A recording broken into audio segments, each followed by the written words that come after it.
Half hour. Hello and welcome to Half Hour, an entertainment podcast through two worlds entertainment. I'm Richie Grasso, artistic director. And I'm Jeff Malone, executive director. Welcome to our weekly recap scoop podcast episode on all the theater and music industry news and events of the past week and the shows we've been watching and the things we've been doing. It's Friday, August 20th, and we have some cool stuff to chat with you about. As you guys know, last week we had our Battle of the Divas special spotlight episode, which was a lot of fun. Now we're kind of back this week, back to our normal routine scoop, because we have some cool shows to talk about, some shows that are wrapping up, some music videos that have come out. So lots to talk about today, and we're very excited to have you here. So we're going to dive in first to the theater world, and we're going to go over, well, TV world, really, but we're going to go over to Schmigadoon land, because last week we had the season 1 finale. The show is now over. It's a 6-episode, each episode's 30 minutes, and it's on Apple TV Plus. I don't want to necessarily say the show is over permanently, because it might not be, but the season is over. We have completed the season. So, wow, lots of things to talk about in Schmigadoon land.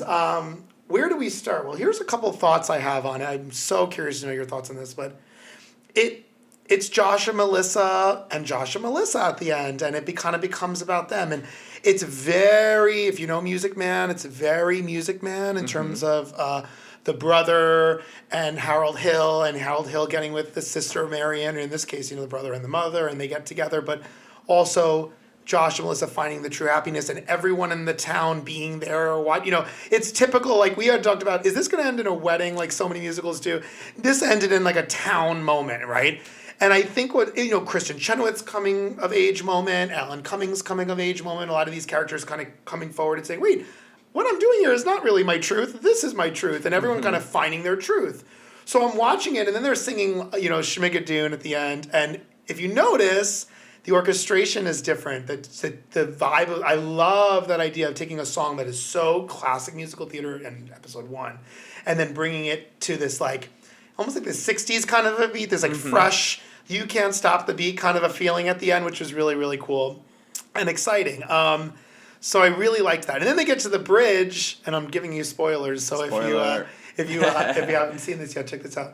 They get to the bridge, and I really thought, I was starting to cry a little bit, because I really thought that, and maybe this would happen, I don't know. I thought everyone was going to leave the town.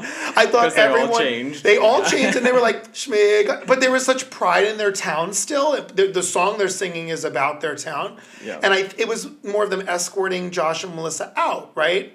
And they get to the bridge, and I'm like, okay, they're looking at the town like, bye-bye and thank you. And so I'm like, okay. And then it ends. And it's like, oh my God, it's the perfect ending to could this have ended after season 1 if this never gets renewed again? Sure. It could end there, and it could have been this nice, cute thing. Yeah. It could totally also go on to a season 2 and be like they cross the bridge, or they still don't leave the town, or people decide to go with them. And maybe how funny would it be if some of these townspeople left the town and went to New York City in their musical theater garb, and what would that be like? Kind of like the Disney movie Enchanted, when people come into the city from a fantasy land. So there's so many options for season 2, but I really loved how touching the ending was. I would love to see a season 2. I don't know if they're going to have one or not. I also think it ended poignantly and really nice and special, and it had such a heart and a message.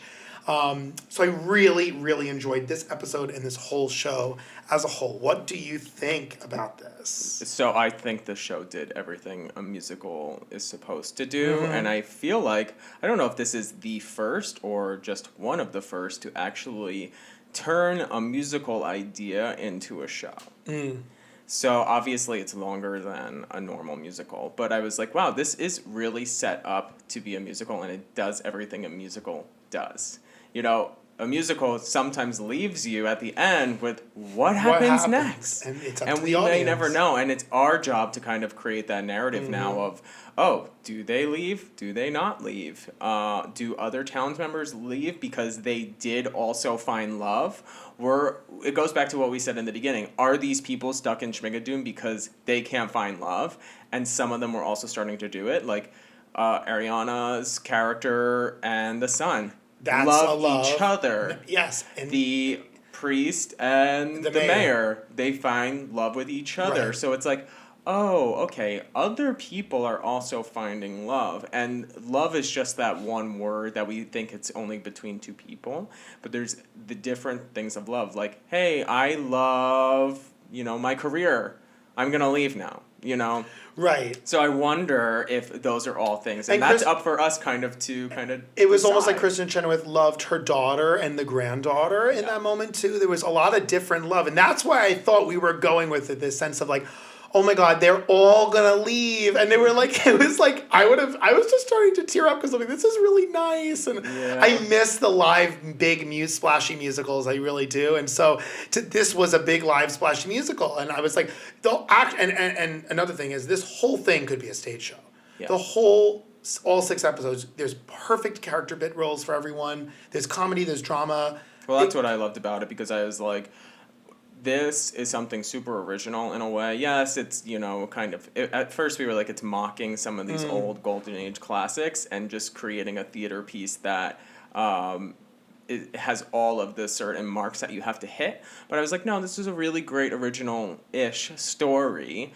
And I think it deserves it to have a stage musical. Yeah, I think it would be great. I think there's definitely areas that can get cut down. Yeah. And we were like, some people might not get it. Yeah. But I think there's enough in there for people to actually get.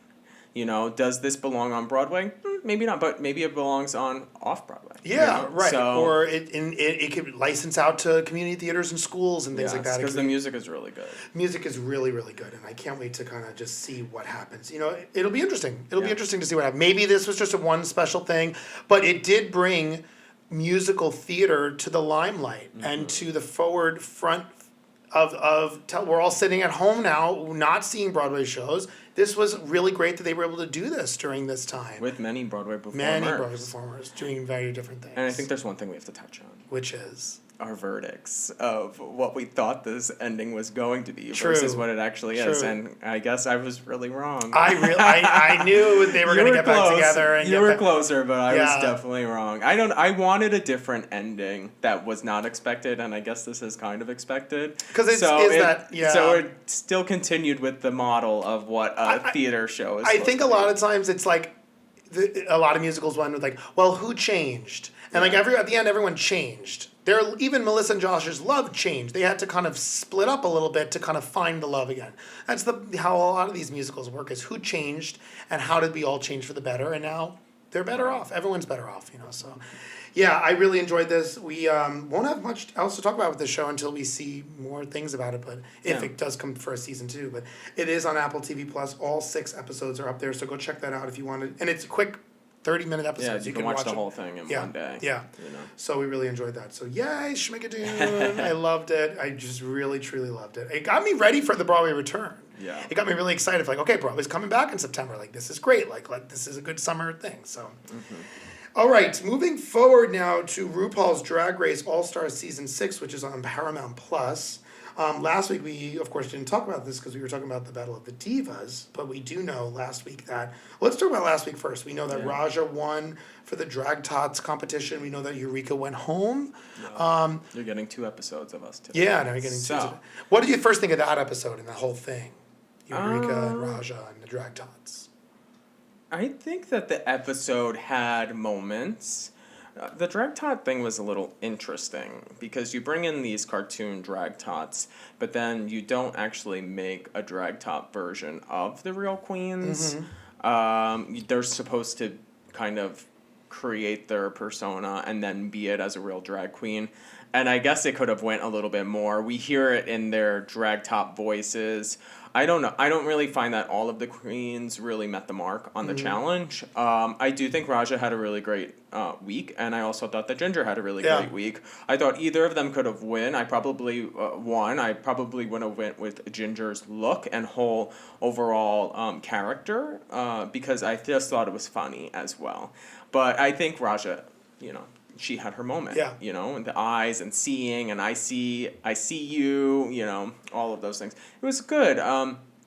I think the big touch on here is we had a great pop star, Charlie XCX, as a guest on the show, and we had a lip sync challenge to Boom Clap. Which is repeats over and over and over. Boom, clap, boom. They just keep saying the same. I'm like, oh, this is an interesting song to be. Yeah, let's talk about that elephant in the room there because she has great lip sync songs. Yeah. And I don't know what the producers were doing. Yeah. Maybe that's the only rights they could get to Boom Clap, but Maybe. we could have had an epic lip sync between Cameron Michaels and Raja, and It always comes down to the song. yeah, that was A lot of times it really does. bad TV there. And then we finally got a glimpse at the end of that episode of what this game within a game might be, and we didn't find out until now this week. And so now we just saw last night the game within a game. So now, interestingly enough, a few things to this. Most drag fans love lip syncs. Yeah. It makes sense to highlight that and do a lot of lip syncing. We like it. It's one of the strong points of many drag queens and what they mainly do in a lot of their songs. There's other things too. That's what many drag queens do, period. Yeah.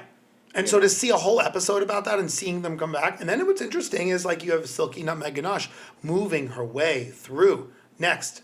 I will give credit where credit is due. She is thinking of new ways to read. Every lip sync was vastly different. I think that's what RuPaul must have liked about her is that she's doing those splashing water on her, and then the half boy, half girl, right. and then the just the making a mixed drink out of the things she's pulling out of her dress, things like that. Some people were pretty close though, and I was like, interesting that she made it that far through. Yeah. I also felt bad for the top four sitting in their drag that whole time on the couch. Like, could we get them out of drag? Like they were just on stage and they were sitting there I gotta take my shoes off. I gotta take my. I'm like, it was a little interesting to watch the whole thing on a TV screen. Like it would have been maybe interesting if but I know these were all pre-recorded in the past and then they came forward all together in this episode. Yeah, I do love something different. Mm-hmm. So I give credit there on adding something new to the whole All Stars franchise. And at first I was like, this is really interesting and cool. And, I'm watching these lip syncs and I'm like, all right, they're fine. Some of the queens I even forgot were on the show. But, when we have Silky come in and she really did own that first lip sync, she was funny and this. But then to me, it kind of became a little repetitive. And this is where I'm kind of confused about what the verdict is right now because we have prop after prop after prop. And does a prop just automatically make you win a lip sync? Just because you got some prop involved in there, right? Or is it I'm just a little confused because is it about the lip sync or is it now about just entertaining Ru? And if you throw yourself on the floor and they gag and freak out, does that automatically get you to win that? Right. You know and what it's I'm saying? Why does one why can one do it and maybe not the other? It goes back to something that I've said a while ago is why are different drag queens held accountable for certain things and others are not? Mm-hmm. So, I don't really know. Part of me thinks if I had to predict, I would predict that Eureka and Silky will both be safe. Mm-hmm. We will have a top 6. Yeah. Which might extend the show a little bit longer, and then maybe it'll be a 5 and then a 4. Or maybe it'll just be a top 5, or maybe 2 people will go home at once. We haven't seen double eliminations in a while, so we'll see, depending on the challenge. And then maybe one of these, maybe if Silky is safe, maybe she does make her way into the top 4. I don't know. It'll be interesting. It's a very different game within a game style. It's not like Ru chose one specific person to come back. And I think that it's fine. But no, and they had to work. Obviously, Silky had to work her way to the top, so had to take out each one. But some of these queens had great looks. Some of them also had really great lip sync performances. I'm sorry, but Jan had a really great performance. But there was some energy about Jan that seemed off about walking in there. It's almost like she knew she wasn't gonna win, or she felt defeated walking in, or she tried to tone down that whole Jan. Side of her. Right. It was also interesting because they all have to have looks with them. When you go home early, of course you have all these looks, but you have looks. But were they told at the beginning of the season, oh, by the way, you might be lip syncing a lot if you go home early, so bring a lot of looks with you? I don't know. Well, and so she had look after look after look. I was like, oh my God, this is a lot of looks you have to be prepared for. But I think it was just the look that they were going to wear. Yeah. because I went back to each challenge and I'm like, oh, that's the rhinestone challenge, or oh, that's the tropical challenge, and then I was. But like, the oh. Barbie girl one, the half girl, half boy, that was quite a costume, you know. Yeah, I wonder if that's what she was gonna wear. Period, though. Right. You know. Right. Or then it goes into the whole like, oh, how involved are the producers with Yeah. someone like Silky, who maybe they want Silky to be on the show, so they're like, you know what, we're gonna help you with all your reveals, and we're gonna help you with all of your props. Yeah. So I don't know. It was different. I think, you know, this is a show that's running a long time, that's still winning Emmy Awards and moving forward and employing and or giving futures to a lot of drag queens, right? And I think the show can't do the same thing every season. No. It can keep going to different countries. It can keep doing All Stars, and it is. And people are like, UK season 3 is going to come out soon, and I think Italy is coming out soon. And you know, we're going to have another season of RuPaul, regular RuPaul, coming out, and Canada, and all these things. Yeah. So you got to keep reinventing the wheel a little bit. Right. But drag has changed in the last 10 or 15 years too. I mean, it's changed in the last 20 years. Who is doing drag? How are they doing drag? There's different sub-communities of drag. And that is being brought to the limelight as well, you know. And I think it's entertaining, but you can't do the same thing every year. Right. So they had to keep us on our toes with game within a game, game within a game. Yeah, we were watching Drag Race with our friends, and they had also been watching Drag Race. What was it, season 1 after? So it started playing. Yeah, we looked back at season and 1. We're like, we my turned gosh, it. I'm how like, different. wow. And we had just watched season 1 not All that during long the ago. quarantine times, So we watched we've all of watched it, every yeah. season, and the show really has evolved so much. But there was a raw factor to RuPaul in the beginning. It was an off the cuff. It was a say what you want, do what you want kind of. You know, the production value was extremely low. But so I guess what comes with high elevated production value also comes with maybe a little more structure, Right. a little more follow this rule, do this, do that. But also just the show being authentic. Yeah, yeah. And like, what does that word mean to the show now? Is everything as authentic as what it used to be? Yeah, yeah. Yes and no. Depends on what, you know. it Up is. for everyone's interpretation. Right, right. But, you So know, nice, yeah. RuPaul's doing great. We'll have a few more episodes of this, so we'll keep talking about this. We'll also keep talking about This Is Pop. We don't have that to talk about today. We'll keep talking about that. I know if some of you have been listening about how we've been talking about This Is Pop. We were mainly focusing on catching up on Schmigadoon and RuPaul here. We'll kind of come back to This Is Pop next time. But those are the main things we want to talk about today. As we're kind of wrapping up the summer, we're moving into the fall. We're moving into some more live theater coming back. There's some great movies coming this fall. We're going to have some more things to talk about. As well, which will be great. But to wrap up here today, we have a few really awesome music videos that just came out. Quite music a few, videos, actually. Yeah. albums, some in the pop scene. So yeah. let's talk about Let's talk about those. What did we have First, first? we're going to talk about Ben Platt. Okay. He released a new album this past Friday. And I want to showcase one of the songs from that album because it also has a music video, and that's what I love doing. But he has a track called "I Wanna Love You, But I Don't." And let's dive into this a little bit here because the music video is this Footloose-esque 80s, you know, overlay thing, which is super trendy right now in, like, obviously the LGBT community and the TikTok community, and everyone's, like, going back to, like, the 80s, 90s, and it's like this, everything's not perfect anymore. And I really liked the aesthetic of the music video, but I think you and I kind of were talking about this a little bit, and it's like, with Ben Platt, it's always like, it's me, and I'm looking at my thoughts, and I'm going back and forth, and then I'm singing with a band in a barn, and I feel like it's kind of like we've seen it before. It's cute, it's fun. I like that he tries to break into the pop scene and not just be a theater mold boy, but, you know. I think that I like the song. Yeah, the song's I cute. think the lyrics is great, the music's great. I like this mature look he's giving, is this like scruffy, we're getting closer to a little more middle-aged than Right. like young, youthful. We know Ben Platt so much from like the Dear Evan Hansen, and then he goes on and he does like Politician, which is great, and then he's doing this music stuff. And I feel like it's, with his music and the musical performances, like Dear Evan Hansen is a lot of like solo. Yeah. It's me, it's reflection, it's self-reflection, it's internalizing.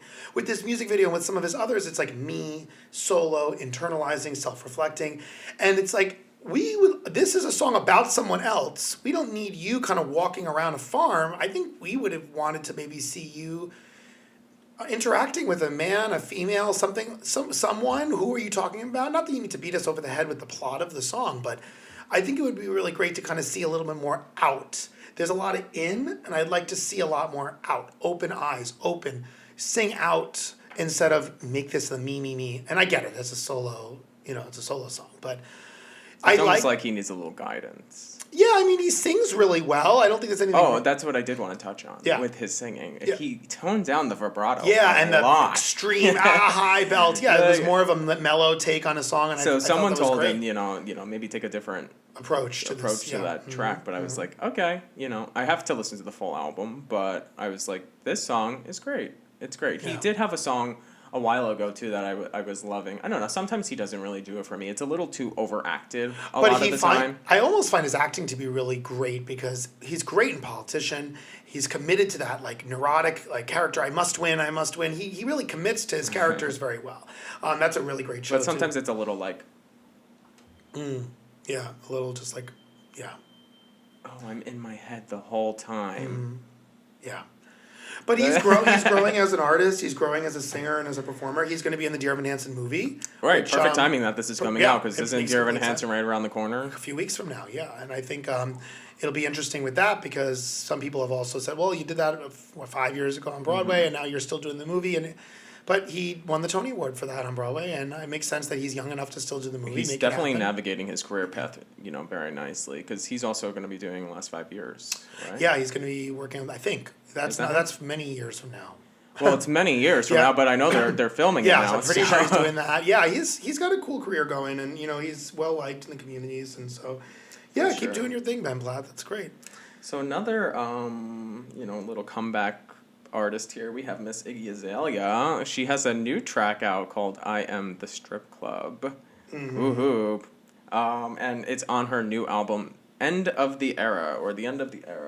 And it's interesting because, I don't know why I feel like I remember this, but she was kind of done with the music industry for a while, and now she's back to the music industry, and she's, I guess, maybe trying to reinvent herself. But I don't find the music to be very different than what she was doing. Right. She looks different in the video. She has dark hair now instead of blonde, and maybe she's reinventing herself. I kind of read it as the ending being like end of an era. Like, did she want to do just one more song and be done, and now I'm done, and that's how she wanted to be remembered, and not whatever she did years ago, or end of an era, like, okay, cap on that, new album coming, new music. It could go one of two ways, really. Super like Taylor's Reputation, squash that. This is who I am now, and the track's fun. It's a super clubby dance track. I'm sure we'll hear it the rest of the summer and going into the fall. But she's it could be her swan song in a way. It could be her way of leaving. If she really wanted to not be remembered for a certain thing. So many artists don't have that chance. Yeah. So maybe she's going to keep doing things. I don't really know. We'll see. Yeah. But go check that out. What is the name of that song? That's Iggy Azalea? I Am the Stripclub. I Am the Stripclub, okay. Whatever that means. But I'm not sure what that means either because the whole video is not set. It's set like outside on like roads. And she's dancing in a truck and she has some really great backup dancers and all of that in the video. I was like, oh, this is very hot. And she's also, there's a lot of like CGI in the video. You can't really tell if she's actually on the road or they're actually riding on these motorcycles and stuff on the road, or if this is like on a set. But cool. Anyway, And last but not least, we've been waiting for this moment for some time now, and you have been saying, when is Lizzo releasing new music? Yeah. And guess what? We got it on Friday. Lizzo and Cardi B teamed up for their new single, Rumors. Mm-hmm. And I was a little, at first, maybe not fully blown away by the track, just hearing it on the radio. But after, it grows on you. It's catchy. It's fun. When you listen to the lyrics, it's nice. I think that in this track, Lizzo and Cardi B are really just addressing the rumors that have been said about them, and they're okay with it. Yeah.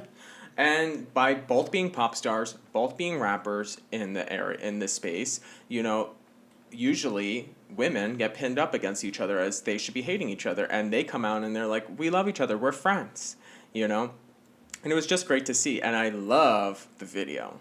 What a play to Hercules. Yeah, the Greek goddesses and Greek goddess.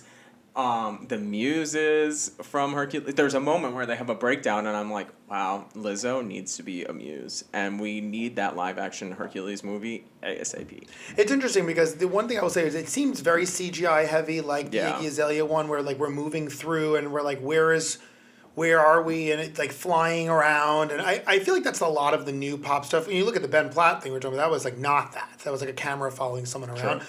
It's got to be hard for cinematographers nowadays because if an artist wants the Ben Platt route, well, Yeah. that's what people have been doing for a long time. You can make that really artistic with lighting and colors and scenery and costume. With new cinematography, it's like, oh, you need digital team, you need digital Yeah. graphic artists. It's just a different way of creating a video, but it works. She's having fun. It's a great video. You know, we're such a big culture on the music video. That's just what we like and look forward to. We want a visual with the song, and then you can listen to the song and enjoy it your own way too. You know. Yeah. I think with some of that CGI, like going to that, I wonder if, the pandemic's playing into that a little bit, because how much can you actually be doing outside? Well, of course, there's only so much you can And be how doing much with should you be people. doing, like in a warehouse that they need to layer it over? I think what I find interesting with CGI, because we keep seeing it now, is it looks fake. And the sizing proportions are wrong. So at times when everything felt so large, Lizzo looks so small walking around, and you can tell it's like she's just walking on a set. I just wonder what's done on purpose and what's not. We were talking, when you look at the Cats movie musical from a few years ago, all the Yeah. proportions are way all over the place. And it's like, are you a mouse, are you a cat, or are you human? Those are three very different sized things, and they all kind of look the same size. The cats with the mice, and Right, because You why know, if that's- Lizzo's walking through an area, the pottery is literally huge. unless that's on purpose, and I don't It know, could be. but yeah. But, because I think the muses in Hercules are small, right? Yeah, yeah. So. Yeah. And It was very, very, very cool. I think the music, I can't wait to hear more of her music. I think she's going to be really great. Yeah, to I'm hear ready more for of it. Things I'm ready coming out. for it. But there we go. We got through our Yes. music videos there. We got through our shows, and there it is. It is time to wrap up our Scoop recap episode for today. We hope you enjoyed. We talked about a lot of different things today, from music videos to RuPaul to Schmigadoon and everything in between. We hope you had fun. We are moving forward, like I said, moving into late summer, early fall here, getting ready for some new movies, some new shows, some live theater, things like that. We'll be talking with you every week. And we hope you had fun. And be surprised. Next week you might get another battle of Oh, you never know. Divas We could get another. We could do podcast. another battle. If you all liked that, comment. Find us on Instagram. At Two Worlds End is our business Instagram, but also we have a new Instagram for our podcast at Half Hour Podcast, where you can find out all the latest scoop on this half hour podcast episode. So we hope you enjoyed. Also, please subscribe to our podcast on Spotify or Apple Music and leave us a review if you love what you heard today, and join in the conversation and engage with us. Yeah. Until next time, that's all for today. I'm Richie signing off for now. And I'm Jeff. Ta-ta. Bye.